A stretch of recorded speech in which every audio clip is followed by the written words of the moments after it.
Yo, what up guys? Today we're here to talk about double alpha Dryfire mags. But before we do that, I want to do a couple of disclaimers. Disclaimer one, I am not affiliated or sponsored by Double Alpha in any way. And I just want to say that because I'm going to seriously hype them up for a second. Because I got a ton of their stuff and all of it's honestly really good. I got one of their older style, the medium size range bags. This thing is awesome. It's been going forever. It's got just over 100 matches on it, tons of range sessions. It's actually been across the country and back, and this thing has held up great. It's dirty right now, but other than these little frays up here, which is literally nothing, it's basically, it looks brand new, honestly, if I cleaned it up. So that thing's awesome. Got a couple of their belts that I use. The traditional style two-piece, like nylon webbing one. Tons of the mag pouches with the magnets. I have one of the newer style belts as well, the Lynx belt with the double alpha XI. Those other ones are XIP. This is the Racer one, I believe. Also a magnet on this belt as well. And like I said, I just want to say that I'm not affiliated with them because this stuff I can't say enough good things about. They've been awesome. These mag pouches specifically I've had for probably going on 5 years now and have never came loose, never done anything other than be great, honestly. Alright, so the second thing I wanted to talk about is the fact that when I started shooting, it wasn't like a hobby, a family hobby by any means. I didn't get anything passed down to me, and there's no family guns, and I had no information from family. So when I started buying stuff, it was all trial and error, and in my 5 years of shooting, I have bought a lot of stuff. Like I said, I literally started with nothing. We're talking, you know, guns, bags, holsters, even miscellaneous stuff like cleaning equipment, cleaning whatever, dude, just stuff.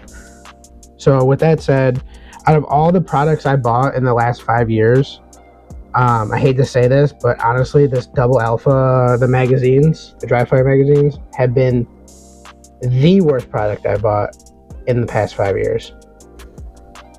So what makes these so bad? Probably the fact that they just don't hold up. The fact that they're $20 a magazine, not crazy expensive, but enough to where you would want something to last more than, you know, a couple dry fire sessions. The problem with these guys, and honestly, as most of you know, I shoot a SIG 320 and it has like a metal mag release and uses metal magazines. So that's probably plays into this issue. I don't know. I don't have any Glock ones, so I don't know if shooting something like that with the plastic stuff will prevent this. But these, actually, I'll just roll it in here. But these, where the mag catch goes, it gets worn out. The mag release actually eats it away, and the magazines no longer stay in the gun. So what that looks like is, when you insert these,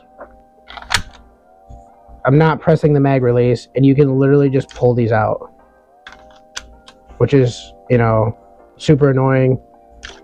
They eventually wear out to the point where even when you're dry firing and you just draw from the holster, it just falls out. So not great. I actually tried to fix these. I think I have 3 or 4 of them, and I use the stuff that I actually build up all my grips with, and that stuff dries like concrete, and I've never had any issues with it.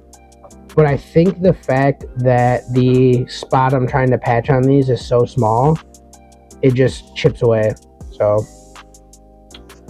with that said, I definitely do not recommend buying these, but I highly recommend dry firing with something that has weight to it. Dry firing with an empty gun is not beneficial. I noticed that when I was doing that, and I was getting